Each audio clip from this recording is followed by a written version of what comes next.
যে দেহের পরিণাম এক মুষ্টি ভস্য, যে দেহের অন্তিম পরিণাম আর স্বর্ণ পেটিকায় রাখলে, সুগন্ধি ফুলের মধ্যে রাখলেও কিছু কীর্মি কীট, আর যে দেহ পড়ে থেকে শৃগাল কুকুরের ভক্ষ হলে বিষ্ঠা মলমূত্রে রূপান্তরিত হবে, সেই যৌবন যদি ভজনের পথে বাধা হয়।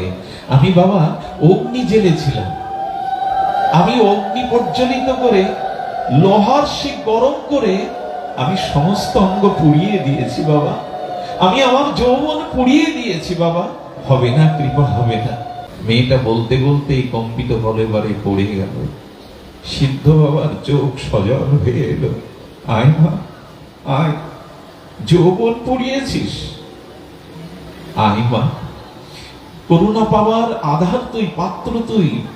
বাবা তাকে করুণা করেছিলেন। সিদ্ধ জগদীশ বাবা করুণার দ্বারা ও অনেক উপরে উঠেছিল জানেন। আর কোন পুরুষ কখনো তার দিকে আর দৃষ্টি দিয়ে তাকায়নি। পার্বতী রাধারানীর ভজন করতে চায়, যুগল ভজন চায়। পার্বতী নিজের শোষক ও বাসনা বিসর্জন দিয়ে এমনি আকুতি জানাতে। সেবা, অনুরাগ এগুলি না হলে এ পথে কিছুই পাওয়া যাবে না। আত্মসুখ প্রবঞ্চনা দেহাবেশ থাকলে এ পথে যাওয়া যাবে না। আপনারা দেখছেন জয় গীতা চ্যানেল।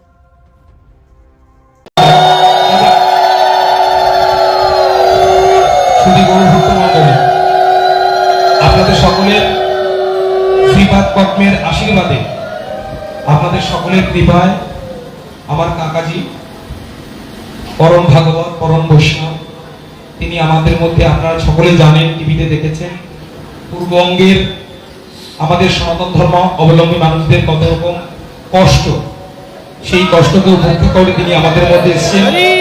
আমরা গোবরডাঙ্গাবাসীর পক্ষ থেকে এবং এই বণিক বাড়ির পক্ষ থেকে আমাদের বাড়ির বর্দা শ্রীগোপাল বণিক উত্তরীয় পড়িয়ে এবং প্রসাদী মাল্য পড়িয়ে আমাদের কাকাজিকে বরণ করে নিচ্ছেন। শ্রী গুরু নিত্যানন্দে।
অনারাধ্য রাধা পদম্বুজরিণ মনস্মৃত বিন্দাটবীং তৎপদঙ্কম অসন্তস্য তদ্ভাব গভীর চিন্তানকুত শ্যামসিদ্ধ রসবগাহ। কলিযুগ পাবন অবতার, পরম প্রেমময়, প্রেম পরতত্ত্ব সীমা, রাস বিলাসীর চরম পরিণতি, প্রেম বিভক্ত বিলাস শ্রীমূর্তি, সভজন বিভাজন সর্বপ্রয়োজন অবতার সার শিরোমণি, পরম করুণা বরুণালয়, কলিযুগ জীবের একমাত্র আশ্রয় গতি, শ্রী শ্রী শচীনন্দন নদিয়া বিহারী গৌর হরি, পরম পাবন পতিত উদ্ধারণ পতিত তারণ, নাম প্রেম দাতা শিরোমণি, দয়াল নিতাই চাঁদের মহা অনুকম্পায় শ্রী শ্রী গন্ধার্বিকা গিরিধারী অপার করুণায় আর্যাবর্ত আধ্যাত্মিকতার পীঠস্থান পূর্ণভূমি ভারত মাতার গোবরডা স্থিত বণিক ভবনে লাদিনী অধীশ্বরী মহাভাবময়ী শ্রী রাধা ঠাকুরানীর প্রকাট্য তিথি উপলক্ষে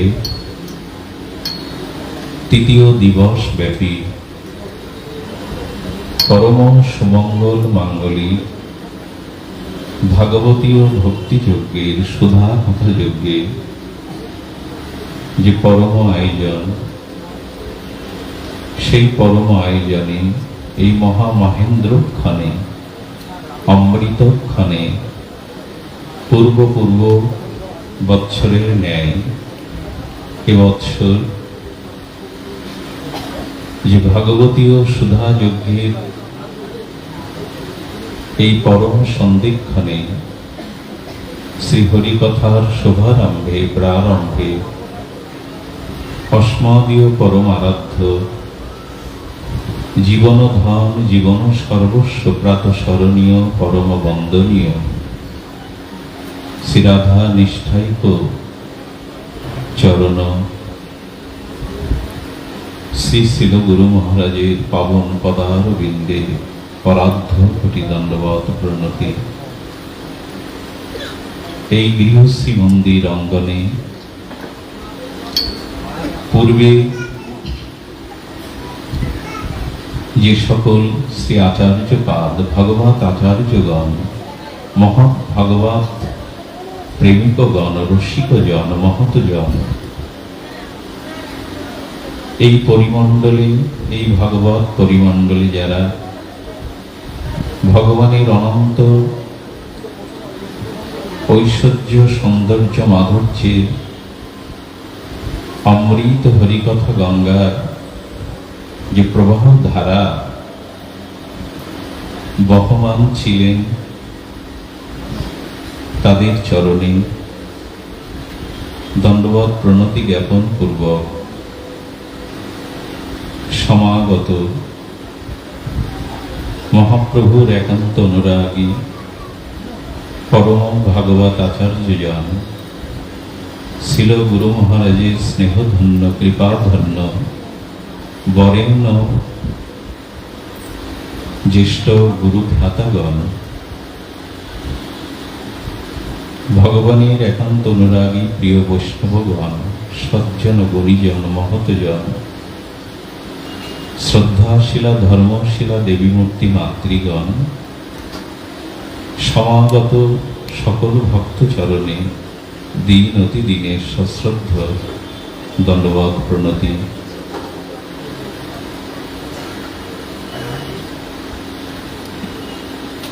শ্রী রাধা মাধব যুগলী গৌরীয় বৈষ্ণবগণের উপাস্য তত্ত্ব, গোস্বামীগণে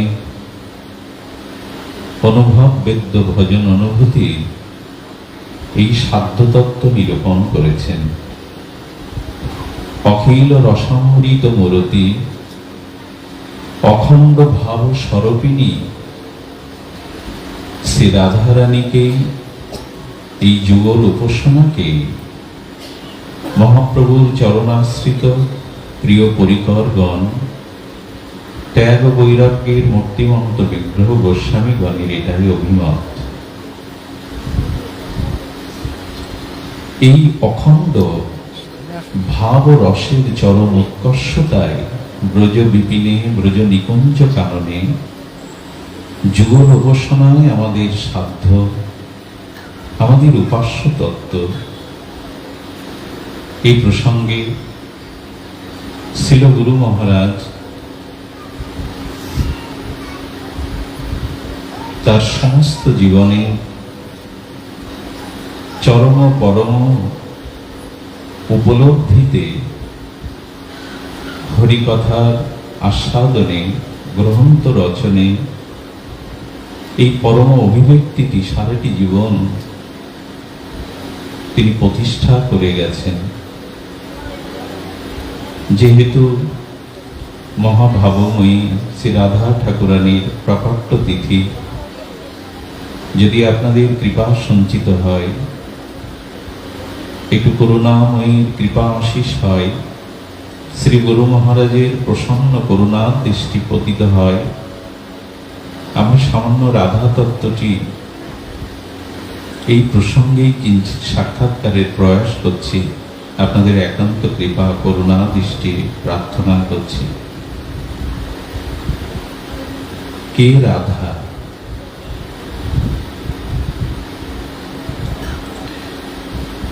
বেদ ভগবান জানিয়েছেন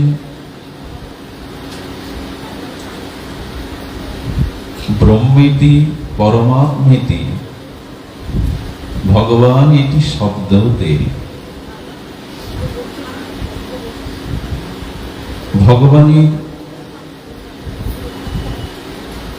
সেই অখণ্ড পরতত্ত্বের এই তিন ভাবে বেদ ভগবান প্রকাশ করেছেন: ব্রহ্ম, পরমাত্মা, ভগবান। ব্রহ্ম যিনি, তার নাম, রূপ, লীলা, গুণ এগুলি শূন্য। শূন্য হলেও সেই পরতত্ত্বের সর্বশক্তি সেখানে নিহিত। ব্রহ্মে, সেই নির্বিশেষবাদী ব্রহ্মের নাম নাই, লীলা নাই, গুণ নাই, তত্ত্বটি তিনি ব্রহ্ম। ব্রহ্মের থেকে ঐশ্বর্য মাধুর্য ক্রিয়াতে পরমাত্মা নিরূপণ করেছেন বেদ ভগবান।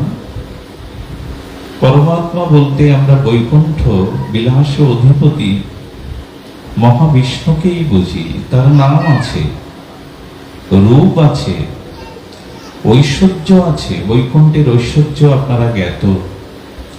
মহা মহা ঐশ্বর্যের নিকেতন শ্রী বৈকুণ্ঠ ধাম, অধিপতি চতুর্ভুজ শ্রী বিষ্ণু নারায়ণ, কিন্তু লীলা নাই। ব্রহ্মের থেকে তত্ত্বত ঐশ্বর্যে পরমাত্মা তর, কিন্তু যিনি স্বয়ং ভগবান, এই স্বয়ং ভগবানের মধ্যেই কিন্তু ব্রহ্ম পরমাত্মা এই তত্ত্ব সর্বতভাবে বিদ্যমান। কিন্তু স্বয়ং ভগবান বা ভগবান হলেন সচ্চিৎ আনন্দময়। সচ্চিৎ আনন্দময় কৃষ্ণের স্বরূপ। এই সচ্চিৎ আনন্দময় স্বয়ং ভগবানে তার বিচিত্র বৈচিত্র্য নাম, রূপ, লীলা এবং গুণ ও মাধুর্য ধাম, এই তত্ত্ব প্রকাশ পেয়েছে। ব্রহ্ম পরমাত্মা ভগবান যিনি সচ্চিৎ আনন্দময়, এই সচ্চিৎ আনন্দ ভগবান অখিল রসামৃত মূর্তি তার তিনটি গুণ প্রকাশ করেছেন। সৎ মানে নিত্য,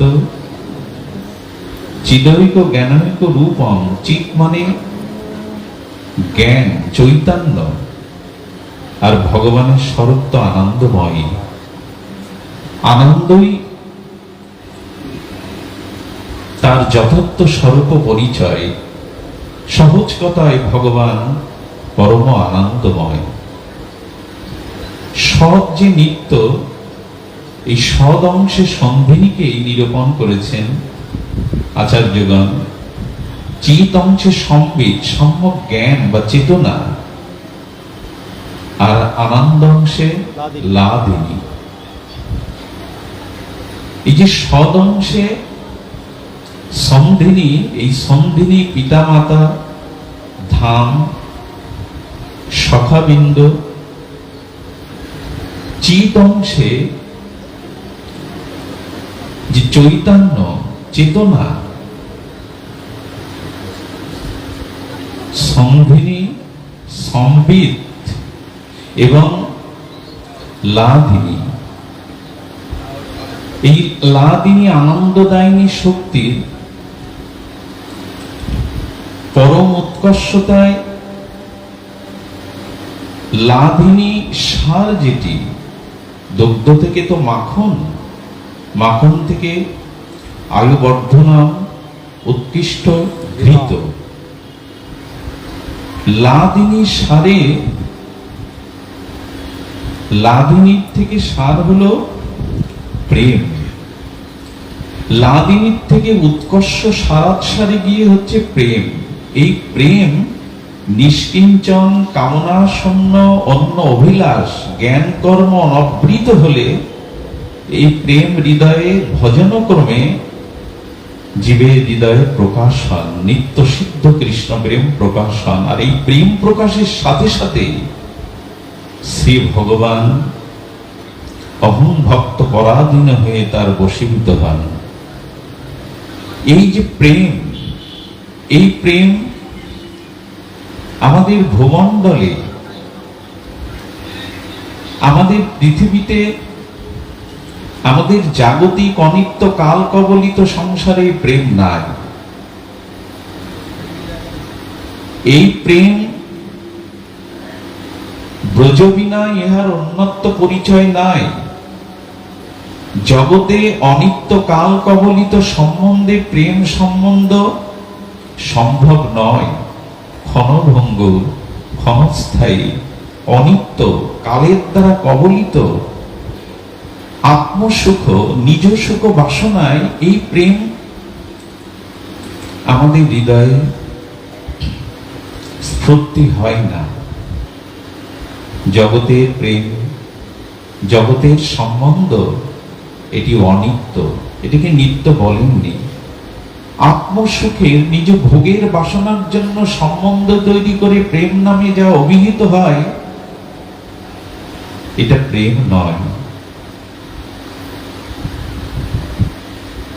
প্রেম যেটা আমরা পরিচয় নেই বা পরিচয় দেওয়ার চেষ্টা করি, জাগতিক সম্বন্ধে এই প্রেম সম্ভব নয়। কালের দ্বারা যা কবলিত আত্মসুখ বাসনা, একে প্রেম বলা যায় না। প্রেম নাই। গুরু মহারাজের সেই মধুর কণ্ঠধ্বনিতে ভেসে এসেছে শাস্ত্রের নিগূঢ় সিদ্ধান্ত মঞ্জুষা। প্রেম নেই কবু এ সংসারে, প্রেম আছে মায়ার ওপারে। প্রেম এখানে নাই।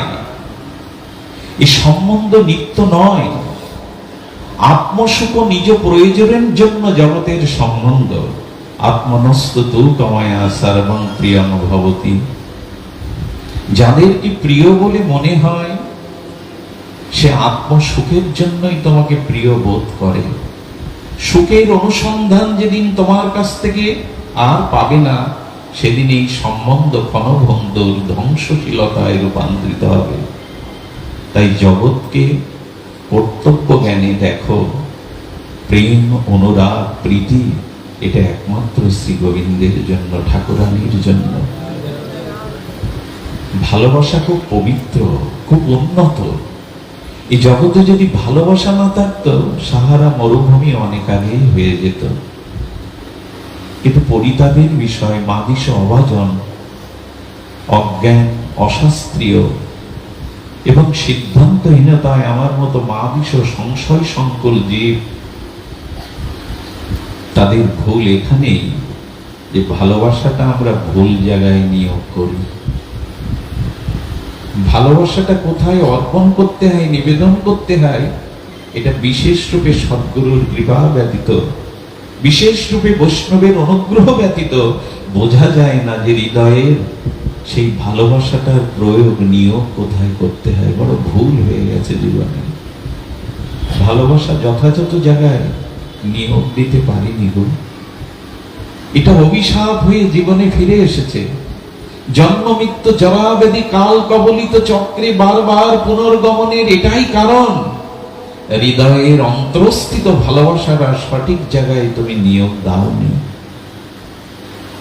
প্রাতঃস্মরণীয় ত্যাগ বৈরাগ্যের মূর্তিমন্ত বিগ্রহ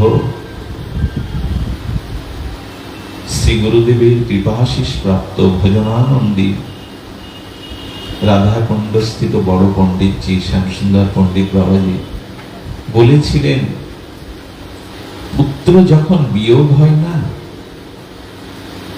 সেই শোকাতুর পিতা পুত্রের লাশ যখন শ্মশানে প্রজ্বলিত হয়, অন্ত্যেষ্টিক্রিয়ায় জ্বলতে থাকে, তখন পুত্রের প্রতি যে ভালোবাসা পিতা নিয়োগ করেছিল, স্নেহ মমতা, সেই ভালোবাসা তখন ভেতর থেকে বলে ওঠে, আজ আমি প্রতিশোধ নিলাম। ভালোবাসা বিদ্রোহ করে। সেই পুত্র স্নেহের যে ভালোবাসা, সেই পুত্রকে চিতায় অগ্নিদগ্ধ অবস্থায় দেখে পিতার হৃদয় থেকে পুত্রের প্রতি যে ভালোবাসাটা প্রয়োগ বা নিয়োগ করেছিল, তখন সে বিদ্রোহ করে, ভালোবাসা বিদ্রোহ করে। কি বলে জানেন? তুমি আমাকে আমার জায়গায় নিয়োগ দাওনি। আমি যেতে চেয়েছিলাম ঠাকুরারির চরণে, গুরুদেবের চরণে, তুমি আমাকে যথার্থ জায়গায় নিয়োগ দাওনি। আজ আমি প্রতিশোধ নিলাম। ভালোবাসা বিদ্রোহ করে। ভালোবাসা কোথায় নিয়োগ দিতে হয়? শ্রী গুরু মহারাজের, শ্রী গুরু চরণাশ্রিত নিষ্কিঞ্চন অভিলাষ শূন্য ভক্ত ছাড়া এই মর্ম উপলব্ধি মাদিস জীবের হয় না। এই জন্য ভালোবাসাটা কাকে দিতে হবে? এই জন্য জগৎ প্রেম শূন্য। পৃথিবীর কেউ ভালো তো বাসে না, পৃথিবী ভালোবাসিতে জানে না। যেটা আছে শুধু ভালোবাসাবাসী, সেটা যেতে প্রাণ চায়। প্রাণ চাইলে কি আর আমরা পারি গো? বিশেষ করুণা ছাড়া, কৃপা ছাড়া, মহতের অনুগ্রহ ব্যতীত ভালোবাসা যথাযথ জায়গায় নিরূপণ হয় না। এজন্য প্রেম যখন এলো, সেই অন্ন হরিষিতা সন্ন্যম জ্ঞানাকর্ম অনাবৃতম আনুকূল্যেন কৃষ্ণ অনুশীলনম, এই ভক্তির উত্তমা পরিপক্ক অবস্থায় যখন নিষ্কিঞ্চন প্রেম সঞ্চারিত হলো হৃদয়ে, তখন ভগবান তার বশীভূত হয়ে যান। কিন্তু প্রেম স্তর তো অন্তিম স্তর, অবধি নয়। প্রেম অবধি নয়। এই প্রেমেরও সার আছে। প্রেমেরও সার, প্রেমের সার স্নেহ, মান, প্রণয়, রাগ, অনুরাগ। প্রেমেরও উৎকর্ষ, প্রেমেরও শ্রেষ্ঠ স্তর হলো স্নেহ, মান, প্রণয়, রাগ, অনুরাগ। এখানে থামেননি গৌরীয় বৈষ্ণবগণ। এর উপরের সংবাদ জানাতে গিয়ে রাধা তত্ত্ব পরিচয় দিচ্ছেন গোস্বামীগণ। কে রাধা ঠাকুরানী? কে প্রেমময়ী? কে আমাদের উপস্য তত্ত্বের চরম পরম আশ্রয় তত্ত্ব? কার চরণ আশ্রয়? বলছেন প্রেমের সার স্নেহ, মান, প্রণয়, রাগ, অনুরাগ। এই স্নেহ, মান, প্রণয়, রাগ, অনুরাগের পরে আসছে মহাভাব। এই মহাভাব ললিতা, বিশাখা, সখীগণের মধ্যে বিদ্যমান।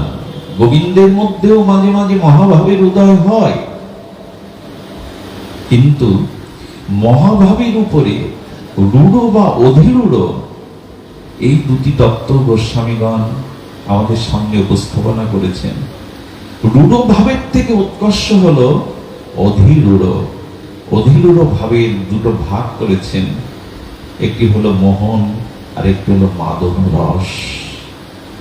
এই মহা মাদনাক্য রস শ্রী রাধা ঠাকুরানীতে ছাড়া গোবিন্দেও নাই। গোবিন্দও এই রসের সন্ধান পাননি। এই মহা অধিরূঢ় রসে মাদনাক্য মহাভাব, এই মাদনাক্য মহাভাবময়ী হলেন শ্রী রাধা ঠাকুরানী করুণাময়ী। 64 কলা শ্রী গোবিন্দের অনন্ত মাধুর্যের 64 কলা, কিন্তু ঠাকুরানীর 25 কলা নির্ণয় হয়েছে। কিন্তু তার মধ্যে 64 কলা অখিল রসামৃত মূর্তি শ্রী গোবিন্দের হলে কি হবে? এই মাদনাক্য মহাভাব এর পার পান না গোবিন্দ, এখানে পৌঁছাতে উনি পারেন না। এই মাদনাক্ষ মহাভাবময়ী হলেন শ্রী রাধা ঠাকুরানী। এই সংবাদ মা দিশ অবজনের জিহ্বায় আসা উচিত নয়, বড় অযোগ্য। কম্পিত কলেবরে ভীত সন্ত্রস্ত হয়ে আপনাদের করুণা চাইছি। আপনাদের প্রসন্ন দৃষ্টিতে রাধারানীর তত্ত্ব নির্ণয় সম্ভব নয়। ছিল গুরু মহারাজই একমাত্র ভরসা, আপনাদের প্রসন্ন দৃষ্টি একমাত্র ভরসা। পূর্ব আচার্যগণ যারা এখানে তাদের করুণা প্রেমধারা অনুভূতির চিৎকণ রেখে গেছেন, তারাই একমাত্র ভরসা। এই মহাভাবময়ী মাদনাক্য মহাভাবময়ী শ্রী রাধা ঠাকুরানী, রাধা কৃষ্ণ প্রণয় বিকৃতি লাদিনী শক্তিরস্মাদিতা। এই মদনাক্য মহাভাব, রাধা কৃষ্ণ প্রণয় বিকৃতি লাদিনী শক্তি, এই লাদিনী শক্তির অধীশ্বরী ঠাকুরানী প্রেমময়ী। শাস্ত্র এই জন্য বলেছেন শ্রী রাধাই বৃন্দাবনের সাক্ষাৎ মাধুরী স্বরূপা। রাধারানী মহাভাবতী গোপীগণের তিনি শিরোমণি স্বরূপা। যুগল ভজনে ব্রজ বিপিনে তিনি অধীশ্বরী, তিনি প্রেমেশ্বরী। এই মহাভাবময়ী রাধারানীর চরণ আশ্রয় করে গৌরীয় ভজনের জীবাত একমাত্র প্রয়োজন, একমাত্র প্রয়োজন। দেখুন, রাধা কৃষ্ণ এক আত্মা, এটি গোস্বামীগণ উল্লেখ করেছেন। রাধা কৃষ্ণ এক আত্মা, দুই দেহ ধরি। তবে একই তত্ত্ব গোস্বামীগণের অনুভূতিতে, একই তত্ত্ব, তার মধ্যে তরতম কেন বলা হচ্ছে? বলা হচ্ছে এই জন্য যে দেখুন, স্বর্ণ বিগলিত হয়ে অলঙ্কারে ভূষণে যখন রূপ নেয়, স্বর্ণই তো অলঙ্কারের তত্ত্ব, কিন্তু স্বর্ণটা স্বর্ণকারের হস্তশিল্প দ্বারা অলঙ্কারে রূপ নিল। স্বর্ণই অলঙ্কারে রূপ নিল। তেমন শ্রীকৃষ্ণের মধ্যে লাদিনী শক্তি এই মহাভাবময়ী স্তরে গিয়ে মাদনাক্য ভাবে কৃষ্ণ প্রেমের সাক্ষাৎ মাধুরী রূপ নিয়ে নিল। ইনি রাধা। কৃষ্ণ প্রেমের প্রসন্ন পূর্ণিমা, কৃষ্ণ প্রেমের প্রসন্ন প্রেম প্রতিমা শ্রী রাধা। তার আনুগত্যে গৌরীয় জীবন, গৌরীয় ভজন। কিন্তু এই সংবাদ জগতে কে জানালো? এই সংবাদ এই নিকুঞ্জ মন্দিরের প্রেম দুয়ারে পৌঁছানোর জন্য করুণা করে কলির প্রথম সন্ধ্যায় রাধা কৃষ্ণ মিলিত তনু শ্রী গৌরাঙ্গের আবির্ভাব। আমাদের উপায়, আমাদের একমাত্র ব্রজ নিকুঞ্জ কাননে যাওয়ার একমাত্র উপায়, আধার আশ্রয় শ্রী গৌরাঙ্গ চরণ। শ্রী গৌর চরণ, শ্রী নিত্যানন্দ কৃপাকে সম্বল করে, হরিনামকে সম্বল করে আমাদের এই পথ চলা। ব্রজের বিভিন্ন মাধুর্য আস্বাদনের একমাত্র উপায় শ্রী গৌর চরণ আশ্রয়। গৌর গণের আনুগত্য, শ্রী গৌর চরণ আশ্রয় আমাদের একমাত্র উপায়।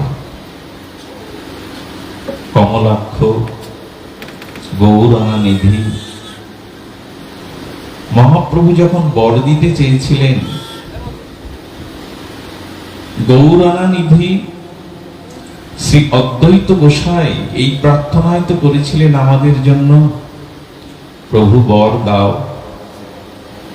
এই বর দাও যেই ভব সংসারের অন্ধকার পথে তুমি প্রেমের প্রদীপ জ্বালিয়ে কলিহত জীবগুলিকে হাত ধরে তুমি নিকুঞ্জ প্রেম মন্দিরের সেবায় তুমি পৌঁছে দেবে। কথা দাও গৌরহরি, কথা দাও। তুমি এই কলিহত জীবের দুয়ারে অন্ধকার পাপাচ্ছন্ন ঘোর বিষয় আর এই মোহগ্রস্ত জীবের প্রেমের দেউটি জ্বালিয়ে তুমি জীবকে হাত ধরে নিকুঞ্জ মন্দিরের প্রেম সেবা দিয়ে দেবে।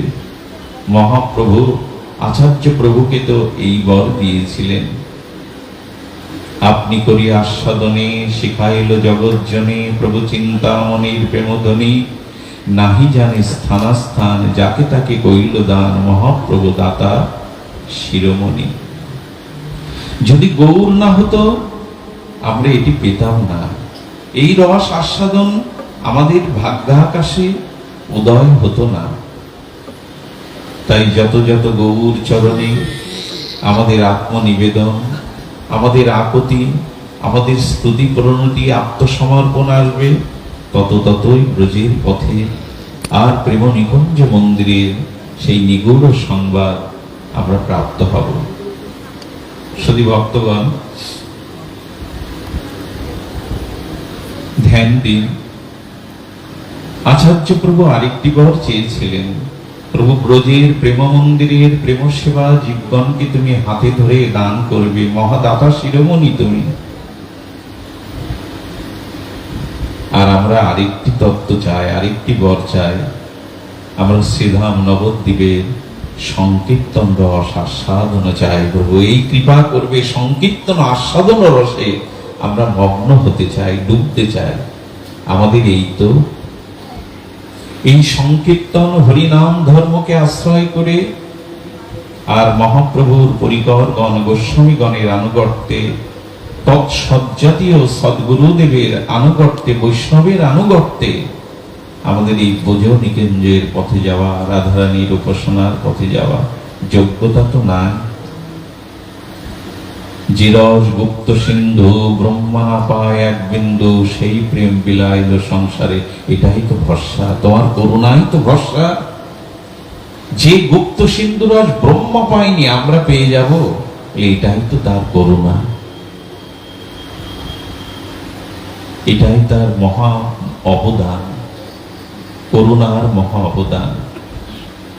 শ্রীমান মহাপ্রভুর, নিত্যানন্দ প্রভুর হরিনাম ধর্মকে আশ্রয় করে এই অহৈতুকী যে প্রেম, বাসনা শূন্য, কামনা শূন্য, শশুক বর্জিত প্রেম, এটি সাথে করেই ব্রজের পথে আমাদের যাওয়া। রাধা ঠাকুরানীর এই উপাস্য তত্ত্বে আমাদের পৌঁছাতে হবে, না হলে এই রস হতে আমরা বঞ্চিত হব।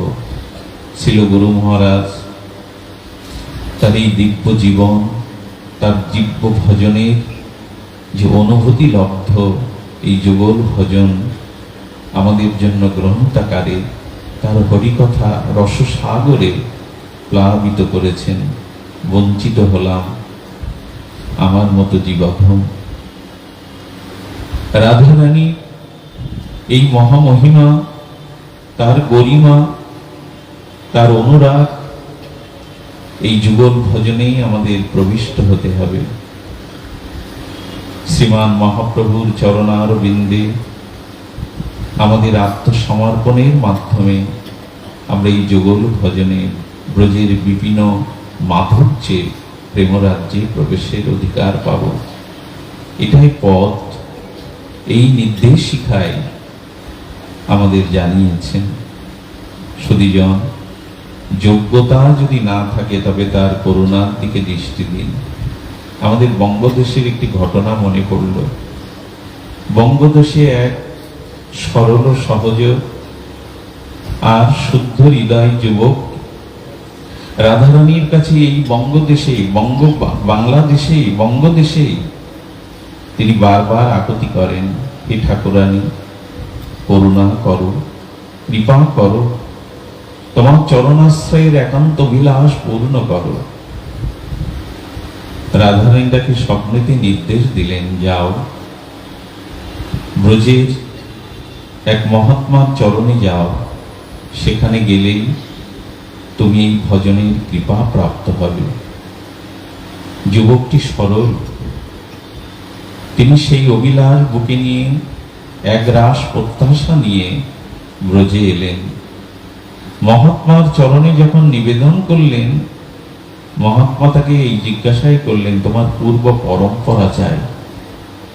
দীক্ষা তো তখন ওভাবে হতো না, পূর্ব পরম্পরা ব্যতীত আচার্যগণ তাকে দীক্ষা দিতেন না। কিন্তু একবারও বলতে পারলেন না সাহস করে, রাধা ঠাকুরানী আপনার চরণে নিবেদন করেছেন আমাকে। এ কথা তিনি বলতে সাহস পেলেন না, কারণ গুরু মহারাজজি, এই মহাত্মা, এরা তত্ত্ব তো সবই জানেন, অন্তরের খবর তারা জানেন, তত্ত্বজ্ঞ। মহাত্মা বললেন, পরম্পরা না হলে আমি তোমাকে আশ্রয় দিতে পারবো না। তিনি বড় ব্যথা নিয়ে বললেন, যাও পরম্পরা নিয়ে এসো। একবার ব্রজের এই পরম প্রেম রেণুতে পৌঁছেছেন, ব্রজের নিকুঞ্জ আর এই প্রেম সেবার পরম ব্যাকুলতায় ফিরে আসতে তার মন চাইছে না। বারবার বারবার তার চোখ দিয়ে প্রেমাস্ত্র খরিত হচ্ছে, কিন্তু গুরু আজ্ঞা, যাকে রাধারানী সমর্পণ করেছেন, যার চরণে অনুমতি দিয়েছেন, তার চরণ থেকে তিনি ফিরে আসবার জন্য বড় ব্যথিত হয়ে কাঁদছেন। তখন মথুরায় স্টেশন ছিল না, আগ্রাতেই ছিল স্টেশন। আগ্রাতে এসে ব্রজধূলিকে বারংবার প্রণাম করছে, আর তার না ফিরে যাওয়ার বেদনা রাধারানীকে জানাচ্ছেন। অশ্রু বরিশন হচ্ছে, চোখ মুদ্রিত হয়ে আছে। জানেন, সময় মতো ট্রেনটা কখন চলে গেছে তার সারা নেই। তিনি অশ্রু বরিশন করতে করতে সেই বিগলিত বিরহ কাতর হয়ে তিনি দাঁড়িয়ে আছেন। ট্রেন চলে যাওয়ার অনেকক্ষণ পর বলে, কি গো তুমি দাঁড়িয়ে? ট্রেন তো চলে গেল। বলো, কখন চলে গেল? আমি তো জানি না। তখন সপ্তাহে একদিন ছিল এই যোগাযোগ ব্যবস্থা। তিনি ওখানে ধুলায় পড়ে ঠাকুরানীকে প্রার্থনা করছেন, ঠাকুরানী ফিরে যাব কোথায়? ব্রজ ছেড়ে যাওয়ার তো আর কোনো জায়গা নেই। করুণা করে যখন কৃপা করে এনেছ, আমার যাওয়ার আর জায়গা নেই। করুণা করো, কৃপা করো। ব্রজের ধুলায় পড়ে ক্রন্দনরত আকুতি মিনতিতে পড়ে আছেন। ধুলা থেকে না আছে না খাওয়া দাওয়া, নিজের প্রতি কোনো লক্ষ্য। রাত্রি ঠাকুরানী বাবাজি মহারাজকে স্বপ্নেতে বলছেন, তোমার পরম্পরা চাই গো, যাও মদন মোহনের চরণে আমি নিজেই পরম্পরা লিখে দিয়ে এসেছি, যাও ওকে কৃপা করো। এইখানেই আমাদের ভরসা, এখানেই আমাদের ভরসা। এই আদেশ পেয়ে তিনি বড় ব্যাকুল হয়ে তাকে অন্বেষণ করছেন। করুণাময়ী, এত কৃপা তোমার, এত করুণা তোমার। এই যুবককে অন্বেষণ করছে। যুবকও পরম বিরহে কাতর হয়ে, আর তার দেহ ধর্মাদি স্নানাদি খাওয়াদি পরিত্যাগ করে পাগলের মতো হারাদে হারাদে বলে ব্রজের পথে পথে ঘুরছে। যখন শ্রী গুরুদেব তার দর্শন পেলেন, তাকে বুকে জড়িয়ে ধরলেন। ধন্য তুই, ধন্য। ঠাকুরানী তোর পরম্পরা আর কৃপা করে আমাকে জানিয়েছে না। বলুন তো, এই করুণা এই কৃপা আর কার আছে? এই করুণা এই কৃপা একমাত্র তারই। এই জন্য আমরা আমাদের কোনো যোগ্যতায় করুণাময়ীর কৃপা পাবো এমন নয়। ভজন, অনর্থ নিবৃত্তি, নিষ্ঠা, রুচি স্তরে প্রেম আছে, কিন্তু করুণাময়ীর কৃপা ব্যতীত এই রাজ্যে এক বিন্দু আস্বাদনের কোনো উপায় নেই। এখানে শুধু করুণা, এখানে শুধু কৃপার রাজ্য। তবে সেই ব্যাকুলতা চাই, আমাদের সেই অনুরাগ চাই, উৎকণ্ঠা চাই, সেটির বড় অভাব। করুণাময়ী কৃপাময়ী এমনি করে আজ করুণা করে চলেছেন। তার করুণার নিঝরণী ঝর্ণা ধারায় আমাদের শুধু একটু আকাঙ্ক্ষা, একটু উৎকণ্ঠা, একটু ব্যাকুলতা আমাদের জাগানো প্রয়োজন। শুধু ভক্তজন, আমাদের এই করুণা ধারা, করুণাময়ের কৃপা, আমাদের এটাই পথ, যেন আমরা তার রাধিকার চরণ আশ্রয়, এই আশ্রয়ে আমাদের পথ চলা, এগিয়ে যাওয়া। ব্রজ নিকুঞ্জ মন্দিরের এই প্রেম সেবা ব্যাকুলতায় আমাদের হৃদয়ে জাগরুক করাই হলো আমাদের জীবনের একমাত্র উদ্দেশ্য। শুধু ভক্তজন,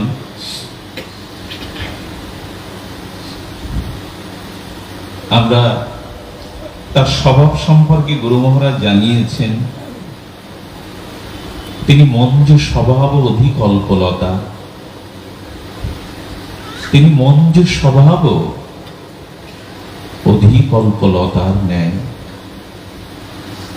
গুরু মহারাজ তিনি বারবার তার গ্রন্থাবলিতে তিনি করুণাময়ীর এই করুণা ধারা আমাদের বারবার উল্লেখ করেছেন।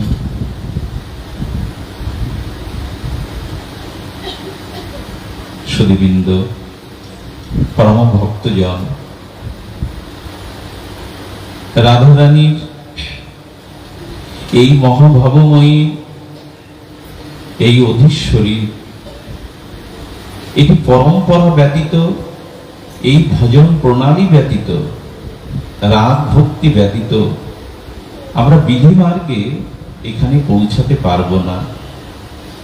এই জন্য গৌড়ীয় গ্রন্থ সম্ভারে রাগ ভক্তির যে পরিচয়, সে পরিচয়টি আমাদের নিতে হবে। জগৎ ঐশ্বর্য জ্ঞানে মিশ্রিত, ঐশ্বর্য শিথিল প্রেমে নহে প্রীত। ঐশ্বর্য জ্ঞানে জগৎ মিশ্রিত, এই ঐশ্বর্য জ্ঞানে এই ভজন প্রাপ্ত সম্ভাবনা নাই। ঐশ্বর্য জ্ঞানেতে সকল জগৎ মিশ্রিত, ঐশ্বর্য শিথিল প্রেমে নহে মোর প্রীত। আপনারা জ্ঞাত, এ পরিচয় আপনারা জেনেছেন আপনাদের ভজন অনুভূতি শ্রী গুরুর করুণায়। এই রাগ ভক্তি বিধি ভক্তির অনেক ঊর্ধ্বে, বিধির প্রয়োজন। প্রথমে যিনি আমাকে হাতে খড়ি দিয়েছিলেন, অক্ষর জ্ঞান করিয়েছিলেন, তার অক্ষর জ্ঞান না হলে না আমি বিদ্যা অর্জনে অসমর্থ হতাম। আমাদের ব্যঞ্জন বর্ণ স্বরবঞ্জনের পরিচয় নিতে হবে। বিধি ভক্তি সদাচার নিষ্ঠা এগুলি প্রয়োজন, কিন্তু এখানেই শেষ নয়। ঐশ্বর্য জ্ঞানে এই রাগ ভক্তি প্রাপ্ত হওয়া যাবে না। এজন্য বিধি ভক্তি যথাযথ সদাচার সম্পন্ন হয়ে ধীরে ধীরে আমাদের রাগ ভক্তির পথে যেতে হবে। সম্বন্ধ চাই ব্রজে শান্ত দাস্য সখ্য বাৎসল্য মধুরারতি, এই প্রীতির একটি সম্বন্ধ আমাদের চাই। তবে দাস্য ভক্তি, সখ্য ভক্তি, বাৎসল্য প্রীতির তো অধিকার নাই। এই অধিকার একমাত্র সখী আনুগত্যে। এই মনের অভিলাষ বিলাস কুঞ্জে দিও বাস, কখন হবে সেটা? গোপী আনুগত্য বিনা ব্রজের রাগ ভক্তি পাওয়া যাবে না। ব্রজের রাগ ভক্তি প্রাপ্তির উপায় হলো গোপী আনুগত্য নেওয়া। এই বিধি ভক্তির চর্চা চর্যা ক্রিয়া প্রতিক্রিয়ার পরে সদাচার সম্পন্ন হলে, হৃদয় শুদ্ধ হলে, এই শুদ্ধ পরম্পরা ধারায় আমাদের এই রাগ ভক্তির প্রাপ্তি। এটি না হলে জীবন অসম্পূর্ণ, এটি না হলে প্রাপ্তি বড় অসম্পূর্ণ। এজন্য বিধি ভক্তির ঊর্ধ্বে উঠে এই মাধুর্য ভজনের রাগ ভক্তি আমাদের লক্ষ্য। এখানেই যুগল উপাসনার আমাদের ক্রম, আমাদের সোপান। এজন্য মঞ্জুরি ভাব সাধনা, এই অনবদ্য মহা অবদান শ্রীমান মহাপ্রভু নিত্যানন্দ প্রভুর অপার করুণায় শ্রীগুরু পরম্পরায় আশ্রয় করাই আমাদের একান্ত কর্তব্য। আমাদের একান্ত কর্তব্য এই রাগ ভক্তির, অনুরাগ প্রীতিময়ী ব্রজ ভক্তির মঞ্জরি ভাব সাধনার অন্তত এইটুকু উপলব্ধি করা। ভজনের পরাকাষ্ঠা, ভজনের চরম উৎকর্ষতা এই রাগ ভক্তিতেই আমাদের পথ চলা।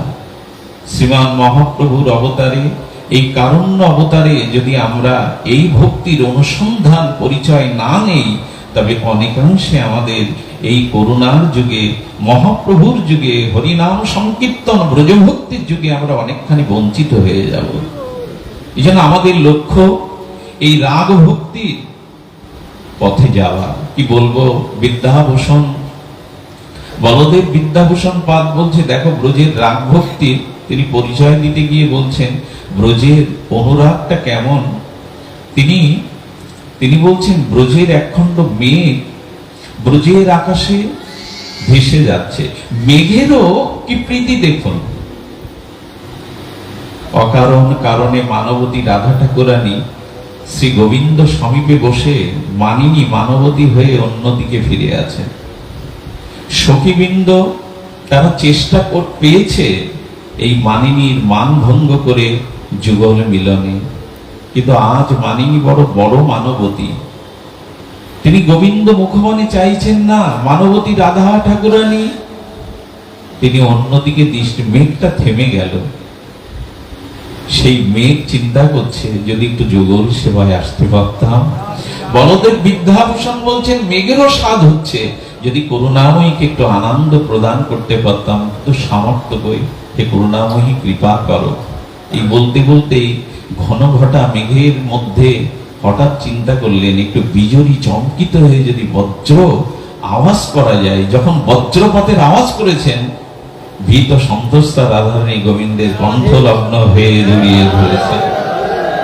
যেই জড়িয়ে ধরেছেন, বেগমালা থেকে পুষ্প বৃষ্টির দ্বারা যুগলকে তিনি প্রীতি অভিনন্দন অভিসঞ্চিত করছেন। ব্রজের মেঘেরও এই অনুরাগ যুগল ভজনে শুধু আমার হলো না, ব্রজের মেঘমালারও এই অনুরাগ শুধু আমার হলো না। ব্রজের আকাশ বাতাস এই রাগ ভক্তি প্রভাবনাতায় তারা এমনি করে ব্রজ মহিমা, ব্রজ মাহাত্ম্যে, এটি তো সবাই সেবা অনুরাগ নিয়েই। গোবিন্দের বংশীর ধ্বনি, মুরলী ধ্বনি, বেণুর ধ্বনিতে আপনারা জানেন যমুনা তার অনুকূল স্রোত থেকে বিপরীত স্রোতে ভেসে যাচ্ছেন। গাভী তিনি মুখে তৃণখণ্ড নিয়েই দাঁড়িয়েছেন, না আর গলৎকরণ সম্ভব নয়। বংশীর ধ্বনিতে আর গোবৎসগণ মুখে দুগ্ধ নিয়েছেন বটে, তবে সেটা তিনি গালসি দ্বারা পড়িয়ে যাচ্ছেন, তার আহার ভুলে গেছে। এই যে ব্রজের আকাশ বাতাস, ব্রজের রেণু অনুরাগ, এগুলি এত প্রীতি যে এই প্রীতির অনুসন্ধানে আমাদের একটু উপলব্ধি আসবে রাগ ভক্তির পরিচয়, ব্রজ ভক্তির পরিচয়। সদীগণ, এই জন্য ব্রজের রেণু, ব্রজের আকাশ বাতাস, এই সন্দিনী শক্তি রাধার ব্রজধামের প্রত্যেকটি বস্তু এই অনুরাগ প্রীতি সেবার জন্য বড় উন্মুখ। এই জন্য যার লীলা তার স্থানে দেখো রাত্রি দিনে, মনে মনেই যেন আমাদের ব্রজবাস। ব্রজের এই আমাদের অনুরাগ প্রীতিময়ী ভক্তির অভিলাষ অন্তত হৃদয়ে লাগে। সেবা অভিলাষ মাগে নরোত্তম, অন্তত অভিলাষ যেন আমাদের চিত্তে জাগে। কবে হবে, কবে এমন দশা হবে, কবে এমন করুণা হবে যেন যুগল ভজনে ব্রতী হতে পারি। ব্রজের এই অনুরাগ, ব্রজের এই প্রীতি, এই অনুরাগ প্রীতির অন্তত আমাদের হৃদয়ে স্পৃহা অভিলাষ এটি জাগা প্রয়োজন। কিন্তু হবে কি করে?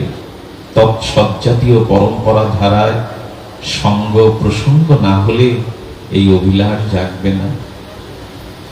সঙ্গ প্রসঙ্গের দ্বারা এই অনুরাগ হৃদয়ে সঞ্চারিত হলে তখন সেই সঞ্চারিত অনুভূতির দ্বারাই আমাদের এটি প্রাণে জাগবে, কবে যুগল ভজনের অধিকার পাব। তবে হ্যাঁ, দেহাবের যতদিন আছে, আমাদের আসক্তি মোহ যতদিন আছে, সম্ভব নয়। আমাদের জন্মভূমি বঙ্গদেশের ফরিদপুরে এক বিখ্যাত ডাক্তার ছিলেন, জানেন তো? মনে পড়ে অনুরাগ কবে জাগবে। ডাক্তারদের অনেক পরীক্ষা দিতে হয়, তাদের শীতল ঘরে, লাশ কাটা ঘরে তাদের হাতে প্রফেসরগণ ছুরি তুলে দেয়। এই ছুরি নিয়ে সেই কতদিনের পচা গলিত আর সেই দুর্গন্ধ লাশগুলিকে তাদের পরীক্ষা করতে হয় কেটে কেটে। যখনই বুক ছুঁড়ে চালিয়েছেন, এক যুবকের লাশের দেহ থেকে কোটি কোটি কীট পোকা বিভৎসতার সেই দুর্গন্ধে তার হাত থেকে ছুরি পড়ে গেছে। এই দেহের পরিণাম, দেহের পরিণাম এই। সেই বৈরাগ্যে তিনি সিদ্ধ মনোহর দাস বাবাজির চরণে গেলে উঠিয়ে পড়লেন, বাবা করুণা করুণ আশ্রয় দিন। তিনি পরবর্তীতে অনেক অনুভূতির স্তরে পৌঁছেছিলেন, অনেক অনুভবের স্তরে পৌঁছেছিলেন। এই অনুরাগটুকু জাগা দরকার। এই অনিত্য কাল কবলিত দেহাবেশ যতদিন আছে, মোহ আছে, অনুরাগিনী করুণাময়ী সেই ভজনের অনুরাগ আমাদের জাগবে না। অনুরাগ জাগানো চায়। ডাক্তার পরবর্তীতে তিনি দেহ ছেড়ে অনেক, আমি একটি প্রসঙ্গ প্রায় আমার পাঠে আনি, না বলে যেন পারি না, ভেতরে এই প্রসঙ্গটা এসে যায়। সেই অনুরাগ কই শুনেছিলাম বড় পণ্ডিতজি শ্রীমুখে, আপনারা জ্ঞাত সকলে।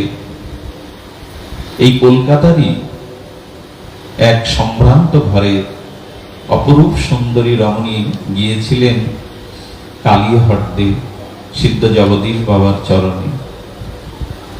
বুকে অনুরাগ নিয়ে বিষয় পরিত্যাগ করে জগদীশ বাবার চরণে যখন প্রণত হলেন, বাবা কৃপা করুন, আপনার করুণা ছাড়া প্রেমময়ীর ভজন সাধন সম্ভব নয়।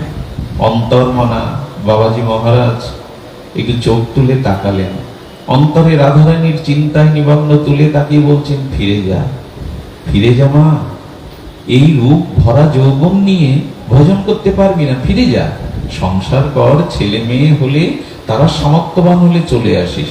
সত্যি কি বাবা তাকে ফিরে যেতে বলছেন? চোখের দিকে তাকিয়ে বুঝলেন ভেতরে ধূমায়িত বন্যির ন্যায় সেই ও রাধারানীর ভজনের অনুরাগ প্রজ্বলিত হওয়ার শুধু শুভ অপেক্ষা। মনে মনে বললেন, ফিরে যখন এসেছে, যখন আর ফিরে যাব না। মেয়েটা কি করেছিল জানেন? মেয়েটা চট গায়ে দিয়ে দিবসে কুটিরের মধ্যে বসে থাকতেন, নিজের রূপটাকে আবৃত করে ঢেকে রাখতেন, আর সারাদিন শ্রী গুরুদেবের করুণার জন্য অশ্রু সজল নয়নে প্রার্থনা আকুতি জানাতেন। সেই গোধূলি রক্তিম রাঙা অনুরাগে তিনি আসতেন কালিয়াহট্টে সিদ্ধ জগদীশ বাবাকে দূর থেকে প্রণাম করে ওই ধুলি অঙ্গে মাথায় মেখে প্রার্থনা করতেন, কবে কৃপা হবে, কবে করুণা হবে। এক মাস মেয়েটা আসেনি, বাবা মনে করলেন চলে গেছে। এই ভরা রূপ যৌবন নিয়ে হয়তো ব্রজে সে ভজন করতে পারবে না, চলে গেছে। এক মাস বাদে সামনে যে এসে দাঁড়ালো কঙ্কাল সার। সে রূপ নাই, যৌবন নাই, উজ্জ্বলতা নেই, রূপের মাধুরী নেই। বাবা তার দিকে তাকিয়ে দেখছে সব বল বলে পোড়া পোড়া লাল ঘা হয়ে গেছে, শুধু ঠোঁটটা বাদে, চোখটা বাদে সারা অঙ্গটা পোড়া দগদগে ঘা হয়ে গেছে। কিরে মা, কে তুই? আগুনে পড়েছিলি বুঝি? আগুনে পড়েছিলি বুঝি? না মায়ের দয়া হয়েছে, পক্স হয়েছে? নীরবে অশ্রু ফেলতে ফেলতে বললেন, না বাবা, অগ্নিদগ্ধ হইনি, দেহে মায়ের দয়া যেটাকে পক্স বলে হয়নি, তবে তোর সমস্ত অঙ্গে এমন বল বলে ঘা। বাবা চিনতে পারছেন না? আমি সেই অভাগিনী বাবা। তবে তোর দেহ পুড়লো কি করে? বাবা যেদিন বললেন এই ভরা যৌবন রাধারানীর চরণ ভজনের পথে বাধা, যে দেহের পরিণাম এক মুষ্টি ভস্য, যে দেহের অন্তিম পরিণাম আর স্বর্ণ পেটিকায় রাখলে, সুগন্ধি ফুলের মধ্যে রাখলেও কিছু কীর্মি কীট, আর যে দেহ পড়ে থেকে শৃগাল কুকুরের ভক্ষ হলে বিষ্ঠা মলমূত্রে রূপান্তরিত হবে, সেই যৌবন যদি ভজনের পথে বাধা হয়। আমি বাবা অগ্নি জ্বেলেছিলাম, আমি অগ্নি প্রজ্বলিত করে লোহার সে গরম করে আমি সমস্ত অঙ্গ পুড়িয়ে দিয়েছি বাবা, আমি আমার যৌবন পুড়িয়ে দিয়েছি বাবা, হবে না, কৃপা হবে না। মেয়েটা বলতে বলতে কম্পিত বলে বারে পড়ে গেল। সিদ্ধ বাবার চোখ সজল হয়ে এলো। আয় মা আয়, যৌবন পুড়িয়েছিস, আয় মা, করুণা পাওয়ার আধার তুই, পাত্র তুই।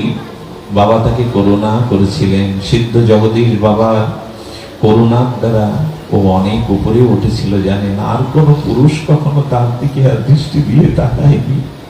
পার্বত রাধারানী ভজন করতে চায়, যুগল ভজন চায়। পার্বত নিজের শোষক ও বাসনা বিসর্জন দিয়ে এমনি আকুতি জানাতে। সেবা, অনুরাগ এগুলি না হলে এ পথে কিছুই পাওয়া যাবে না। আত্মসুখ প্রবঞ্চনা দেহাবেশ থাকলে এ পথে যাওয়া যাবে না।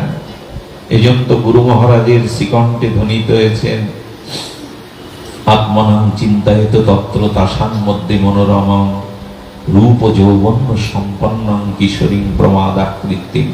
এই খোলস ছাড়তে হবে, এই দেহাবেশ ছাড়তে হবে, না হলে তো পথে যাওয়া যাবে না। ব্রজ ভজন, এই রস সাগরে, এই রস সিন্ধুতে নিমগ্ন হতে গেলে চাই নিজের দেহ অভিমান, দেহাবেশ, এই মায়ার আসক্তি পরিত্যাগ করা। আর এই পরিত্যাগের জন্য প্রয়োজন মহৎ কৃপা, মহৎ সঙ্গ।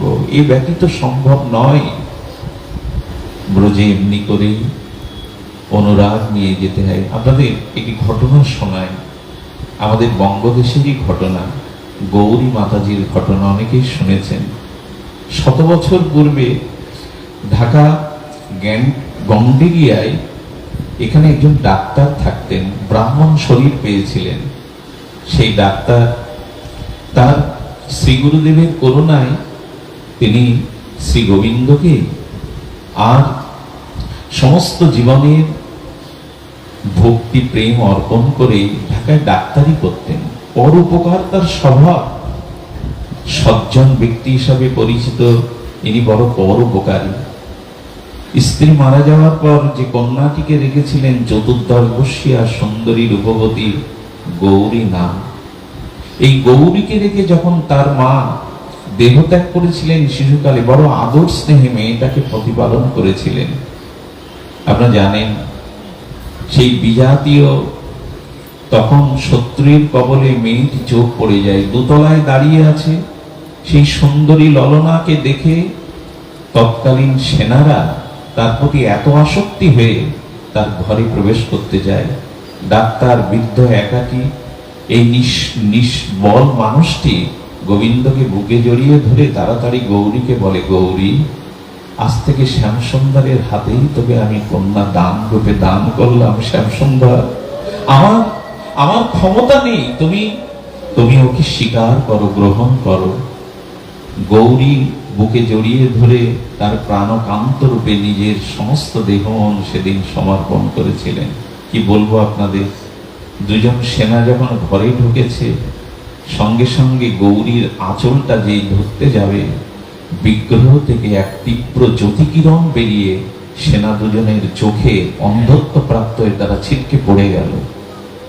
পাশে যে দুজন দাঁড়িয়ে ছিল বলে, এখানে আমাদের দাঁড়ানো উচিত হবে না। প্রাণ ভয়ে যখন পলায়ন করলো, গৌরী বলল, স্বীকার করেছ, তাহলে স্বীকার করেছ আমায়?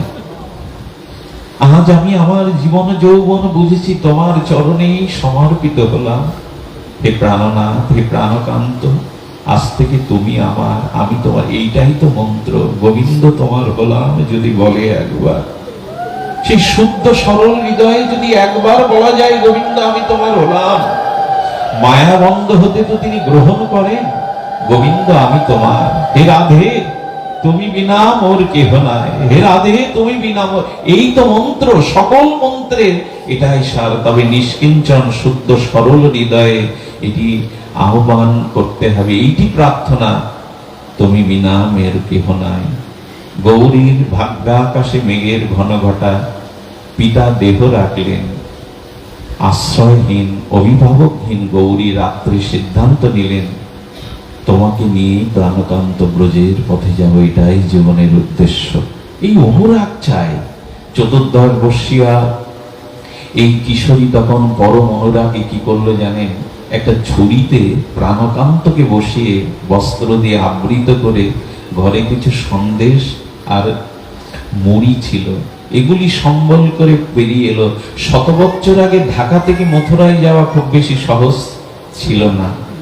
কত ক্লান্ত শ্রান্ত হয়ে পথে যেখানে পায়, নিবিড় তরুছায় বসে একটু ওই সন্দেশ মুড়ি সেবা দেয়, বলে ফুরিয়ে আসছে, কি দেব তোমায় জানি না। এই করতে করতে বহু পথ অতিক্রান্ত করতে করতে তিনি মথুরার জংশনে নামলেন। তখন সন্ধ্যার আধার নেমে এসেছে। সেই একাকী যুবতী পথ চলতে চলতে কিছুদিন আগে ব্রিটিশদের সেই ব্রিটিশ পিরিয়ডে সেখানে একটু বোমা নিক্ষেপ হয়, অনেক মানুষ হতাহত হয়। ওর ওই লাল কাপড় দিয়ে আবৃত ঝুড়ি দেখে সন্দেহ মনে করে সেনা সদস্যরা বলছেন, দাঁড়াও দাঁড়াও, ওতে আবৃত করে কি নিয়ে যাচ্ছ? যত বলছে দাঁড়া, বলছে শ্যামসুন্দর, প্রাণনাথ, প্রাণকান্ত, ওদের হাত আমি তোমাকে ধরতে দেব না। কিন্তু জোর করে যখন ঝুড়িকে কাপড়টা অনাবৃত করতে গেছে, সেই জ্যোতি মিলে আবারও সেই সেনাদের চোখ অন্ধ হয়ে তারা পিছনে পড়ে গেল। বলল, এর পেছনে যাওয়ার উচিত নয় প্রাণকান্ত, এমনি করেই তুমি তোমার নিবেদিত যারা তাদের রক্ষা করো, সেই প্রাণের আর অটুট ভরসায় তিনি পথ পরিক্রমায় চলতে চলতে সন্ধ্যার আধার নামলে 4 জন, আপনারা জানেন যেখানে আলো সেখানেও তো আবার কিছু প্রাণী আসে সেই আলোকে, পোকাগুলোকে খাওয়ার জন্য। অসৎ চরিত্র কিছু দস্যু লোক মেয়েটির এই সৌন্দর্য সরল একাকিনী দেখে তাকে পথ ভুলিয়ে বলছেন, কোথায় যাবে গো কিশোরী? বলল, বংশী বটে যাওয়ার ইচ্ছা, আমি একাকী। বলো আমাদের সাথে চলো, আমরাও তো বংশী বটে যাও। ঘন অরণ্য সন্ধ্যার অন্ধকারে তাদের পাশবিক প্রবৃত্তিতে যখন তার হাত ধরতে যাবে, তখন বললেন, এবার তুমি তোমার জ্যোতি কিরণ প্রকাশ করবে না আমাকে আদেশ দেবে? এত পরীক্ষা তোমার, এত পরীক্ষা তোমার পথে যাওয়ার, এত বাধা, এত প্রতিকূলতা। সঙ্গে সঙ্গে আবার সেই জ্যোতি দ্বারা যখন রক্ষা পেল, বড় ক্লান্ত হয়ে, আপনারা জানেন সেই গৌরাঙ্গ বাবা পাঠ করছিলেন। গৌরাঙ্গ বাবা হরিকথা বলছেন, আমাদের মতো তো নয়। অন্তররাজ্যে লীলাস্ফুটি দর্শন করতে করতেই ভগবত পরিবেশন করছেন গৌরাঙ্গ বাবা। মন্দিরে গিয়ে একটু বসলেন, চোখ মুদ্রিত করে লীলাস্ফুটিতে ব্রজলীলা বর্ণন করতে করতে হঠাৎ চোখ খুলে বললেন, ওরে গৌরী, আর কতক্ষণ ঢেকে রাখবি? ও তো ঘেমে গেছে, ক্লান্ত হয়ে ঝরঝর করে ওর গায়ের ঘর্ম ঝরছে, আর কত প্রাণনাথকে কষ্ট দিবি? সঙ্গে সঙ্গে কাপড় উন্মুক্ত করে দেখে বিগ্রহ থেকে ঝরঝর করে ঘাম ঝরছে। বুঝতে পারলেন আমাকে কেন প্রাণনাথ গৌরাঙ্গ বাবা এই গোয়ালিয়ার মন্দিরে, ঘটনাটা গোয়ালিয়ার মন্দিরে, এখানে গৌরাঙ্গ বাবার চরণে পড়ে বললেন, বাবা আমাকে করুণা করুন, আশ্রয় করুন, বড় অভাগিনী। পরের দিন সকালে দীক্ষা হলো, নিবেদন করলেন আমার ভজন। বলল, রাধারানীর চরণাশ্রয় যুগল ভজন যা আমার। ব্রজবাসীর বংশীবাটি কোনো দুয়ারে গিয়ে পড়ে থেকে ভজন কর, বাইরে বেশি বেরোবি না। দিলেন সেই রাগ ভক্তির, কান্তা ভক্তির। তিনি ব্রজবাসীর ঘর ভাড়া করে ভজন করতে করতে অনেক দিন, অনেকটা কাল, অনেকটা প্রহর কাটালেন। কিছুটা বয়স হয়েছে, কিন্তু যা সম্ভব ছিল সবকিছু তার সেবায় চলে গেল, সাথে কিছু আর নাই। কি করতেন জানেন? প্রীতমকে, তার প্রিয়কে সেবার জন্য তিনি 4 ঘন্টা বসে বসে হরিনাম করতেন। ওই দিয়ে যে আটা না পেতেন, মোটা চাল সবজি কিনে এনে প্রীতমকে ভোগ লাগিয়ে সেবা দিতেন। এই করতে করতে একদিন দেখলো প্রসাদের মধ্যে কাকড়। কাকড়টা দেখে প্রাণনাথকে বলছেন, প্রাণবধূ, তোমাকে কাকড় দিয়ে সেবা, এটি কি সম্ভব? আমি পারবো না এটা তোমার মুখে তুলে দিতে। কি করেছিল জানো গো? ভিখারিনী বেশে আঁচল পেতে ভিক্ষার ঝুলি পেতেছিল। ভিক্ষার দ্বারা যেগুলো করি পেত, অর্থ পেত, ওই দিয়ে সরু চাল সবজি দিয়ে প্রাণনাথকে ভোগ লাগাতো। ওই দিয়ে একদিন নিশীথে তার প্রাণকান্ত প্রীতম বলছেন, কাল থেকে তুমি আঁচল পেতে ভিক্ষা করবে না। ভিক্ষা যদি না করি তোমাকে কি দিয়ে সেবা করব বলো? আমার কাছে তো সহায় সম্বল কিছু নাই। বললেন, তুমি যে মোটা চাল যেটুকু হরিনাম করে পাও ওটুকু দিও। বলে, কিছুদিন পরে তো অসুস্থ হয়ে যাব প্রীতম, তখন তো তাও দিতে পারবো না। কিছুই প্রয়োজন নেই, তোমার এই অনুরাগে চোখের জলেই আমার প্রাণ ভরবে। কিছু না দিও, কিন্তু তোমাকে আমি ভিক্ষা করতে দেব না। তুমি ভিক্ষায় বসো না, ভিক্ষাতে বসবে না। কম পরীক্ষা গো, কম অনুরাগ গো। ভগবানের সাক্ষাৎ এমন কৃপা যিনি, তিনি প্রিয়তমের সেবার জন্য আঁচল পেতে ভিক্ষা করছেন। প্রাণনাথের মরমে বড় ব্যথা জাগলো। তুমি ভিক্ষা করবে না, চোখের জলে যেটুকু তুলসী পাতা অর্পণ করবে, ওটাই আমার আহার্য। আর ভিক্ষায় বসবে না। ধীরে ধীরে বয়স হতে লাগলো। দীপাবলির মহোৎসবে মনে প্রাণে জাগলো, প্রীতমকে একটু সাজাবো না আজ। হঠাৎ করে মনে পড়লো, আসার সময় একটা স্বর্ণ অঙ্গুরি এনেছিল। 200 টাকা বিক্রি করে 100 টাকা প্রীতমের জন্য তার সেই পীতাম্বর বা তার শোভিত কিছু অলংকার নিয়ে এলো প্রীতমকে সাজাবে বলে। আর যে 100 টাকা ছিল ব্রজবাসী বাবাকে দিয়ে বলল, বাবা যতদিন প্রাণ থাকে একটু এই অভাগিনীকে আশ্রয় দেবেন। 200 টাকা দিয়ে সন্ধ্যার দীপাবলির সময় প্রীতমকে মনের অনুরাগ দিয়ে যখন সাজিয়েছেন, প্রীতমের অপরূপ সেই মাধুর্য মূর্তি দেখে প্রীতম বলছেন, আমাকে সাজালে তুমি সাজবে না? চুলে জটা পড়ে গেছে, বস্ত্রটা শীর্ণ জীর্ণ, তুমি সাজবে না? বললেন, তোমার সৌন্দর্যই তো আমার একমাত্র প্রাপ্তি। তোমাকে আনন্দ, তোমাকে শৃঙ্গার, তোমাকে আনন্দ, তোমাকে প্রীতি দেওয়াই আমার একমাত্র সুখ। আত্মসুখ চায় না। বলে, যাও একটা লাল শাড়ি কিনে এলো, অলকা তিলকা নিয়ে এসো, আর সুন্দর করে সেজে তুমি আমার সামনে আসবে। যাও। দরজা খুলো, উপায় হয়ে যাবে। যেই দরজা খুললেন, ব্রজবাসী বাবা বলছে, মা সব তো দিয়ে দিলি, এই 20 টাকা নিয়ে মা জানা তুই কিছু কিনে আন। আজকে সবাই দীপাবলির দিনে নিজেকে সাজাচ্ছে, তুই জানা মা। সেজে আয়। যমুনাতে স্নান করলেন, চুলটাকে পরিপাটি করে করলেন, আলতা পরলেন, লাল শাড়ি পরে প্রীতমের সামনে এসে যখন দাঁড়িয়েছে, প্রীতম প্রকট হয়ে পেছন দিক দিয়ে গৌরীকে জড়িয়ে ধরেছে। ওগো আজ বলো তোমাকে সুন্দর মানিয়েছে।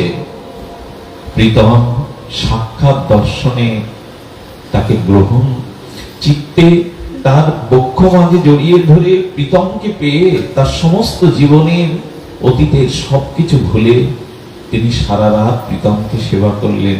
ভোরবেলা বিবাহ ঘড়ি প্রায় সমাপ্ত। প্রীতম বলছেন, গৌরী কিছু চাও আমার কাছে? কখনো নিজের সুখের জন্য কিছু চাওনি, কিছু চাও গৌরী? দেবে প্রাণবধূ, প্রাণনাথ দেবে। আমার মাথায় হাত দাও, যা চাইব দেবে। তোমাকে অদেয় তো কিছু নয়, বলো কি চাই? বললেন, আমার শেষ যাত্রায়, অন্তিম যাত্রায় প্রীতম তুমি আমার সাথে থেকো। আমার অন্তিম যাত্রায় তুমি আমার সাথে থেকো প্রীতম। এছাড়া তো চাওয়ার কিছু নেই। আমার সাথে থেকো, এমন ভক্তকে গোবিন্দ এই জগতে কে আর রাখে?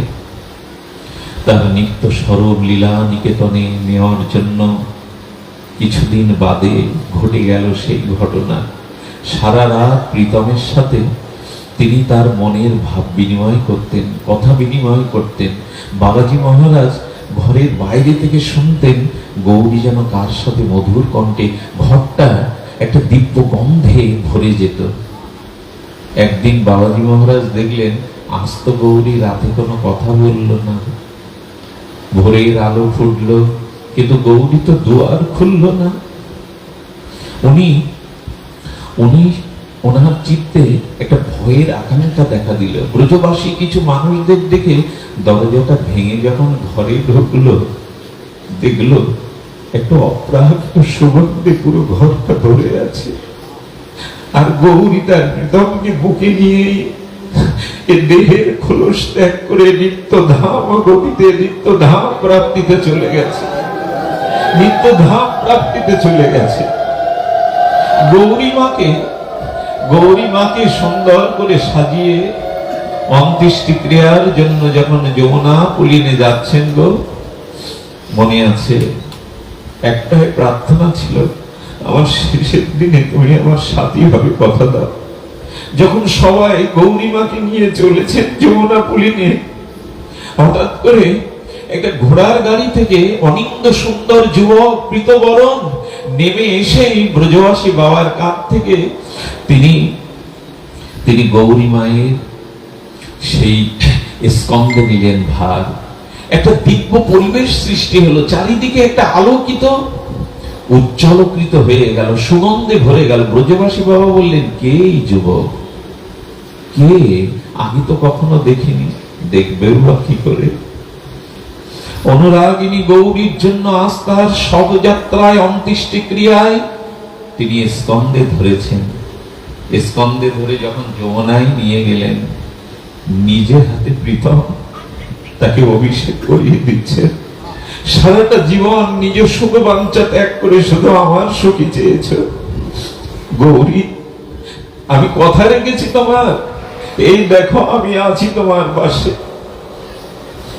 অভিষেক করে তাকে যমুনায় সমর্পিত করে বলেছিলেন, গৌরী, আজ হতে তোমার আমার আর কোনো বিচ্ছেদ নেই। আজ থেকে তুমি আমার নিত্য লীলাতে, আজ থেকে তুমি আমার। আমার মনে হয় এই অনুরাগ চাই, এই উৎকণ্ঠা চাই, ভজন এখানেই। বাবাজি মহারাজ বলতেন, ছিল গুরু মহারাজ বললেন, আমাদের ব্রজ ভজন হাহাকার চাই, একটু বেদনা চাই, একটু বিরহ চাই। বিরহ ছাড়া এই ভজন সম্ভব নয়।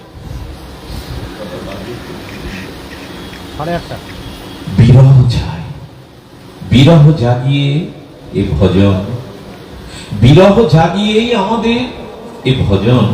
অনুরাগ প্রীতি, এই বিরহ চাই। গুরু মহারাজ শ্রীকণ্ঠে বলেছিলেন, আজও কোনো সরল হৃদয়, উৎকণ্ঠিত হৃদয় নিয়ে যদি গভীর নিশীথে রাধা কুণ্ডে কান পাতে, তবে হয়তো গোস্বামী পাদের সেই হাহাকার আজও তার কানে ভাসে। তবই বাস্মি ন জীবাবিত আবিনা। হে রাধে, তুমি বিনা মোর কেহ নাই। হে রাধে, তুমি বিনা মোর কেহ নাই। এই ব্যাকুলতা, এই উৎকণ্ঠায় আমাদের ভজন পথে চলা একমাত্র পাথেয়।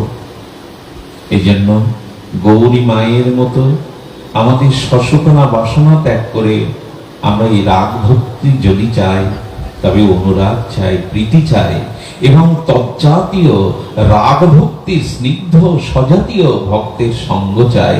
এই সঙ্গের দ্বারাই এই অনুরাগ, এই প্রীতি সঞ্চারিত হবে।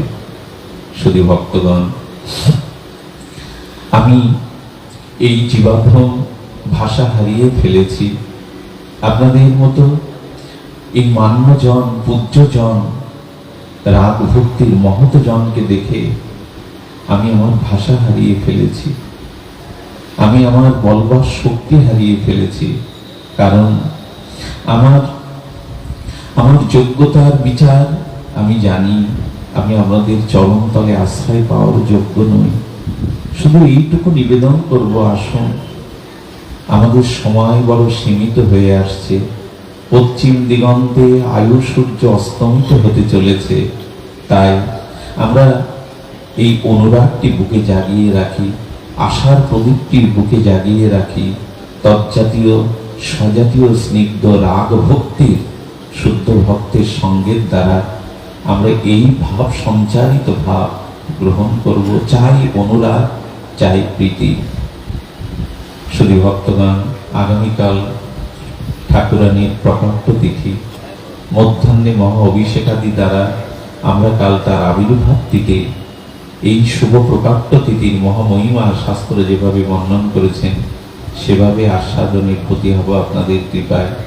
আসুন আমরা এই উৎকণ্ঠা, এই ব্যাকুলতা জাগিয়ে ঠাকুর মশার কণ্ঠে কণ্ঠ দিয়ে বলি, কবে হবে, কবে হবে আমাদের রাধা কৃষ্ণ প্রাণমোর যুগল কিশোর, জীবনে মরণে গতি আর নাহি মোর। আর কবে, আর কবে এই অভিলাষ জাগবে, আর কবে এই অভিলাষ জাগবে? কালিন্দির কোলে কেলি কদম্বের বন, রতন বেদির পরে বসাবো দুজন। এই অভিলাষ জাগুক, এই প্রীতি উৎকণ্ঠা আমাদের হৃদয়ে রাগুক। মহাপ্রভুর কৃপা হলে আগামীকাল শ্রী রাধা ঠাকুরের প্রকাণ্ড তিথিতে, তার আবির্ভাব তিথির মহামহিমা কীর্তনে ব্রতী হলাম। আমি আপনাদের সকলের চরণে আবারও সশ্রদ্ধ ধন্যবাদ জানিয়ে এই নবাধমের প্রতি একটু কৃপা আশীষ মাগবেন। আমি একটি কথা একটু জানাতে চাই। আমার জন্মভূমি বঙ্গদেশে সাধুরা তাদের জীবনের সব থেকে বড় কষ্ট সেই জল ছাড়া মিলের মতো। তাদের জন্য একটু প্রার্থনা করবেন, তারা হরি কথা রসসাগরে যেন আবার ভাসতে পারে। আমাদের শিলগুরু মহারাজের চরণাশ্রিত অনেক জ্যেষ্ঠ গুরু ভ্রাতাগণ এসেছেন, তাদের কৃপাশ মেঘে এসেছেন। আমাদের বঙ্গদেশ থেকে আমাদের প্রেমানন্দ ধনঞ্জয় কৃষ্ণ দাস এসেছেন, আমাদের সৌম্য আমাদের শিল বৈষ্ণবপদ বাবা জির চরণাশ্রিত, উনি এখন নবদ্বীপে জন্মভিটায় পাঠ করছেন। তাকে অভিনন্দিত করি, তার সুদীর্ঘ জীবন কামনা করি। আজকের মতো হরিকথার এখানে বিশ্রাম। মহাপ্রভুর কৃপা হলে আগামীকাল আমরা তার প্রকট তিথি অনুভূতি আস্বাদনে ব্রতী হব। জয় রাধে, জয় নিতাই, জয় শ্রী রাধে।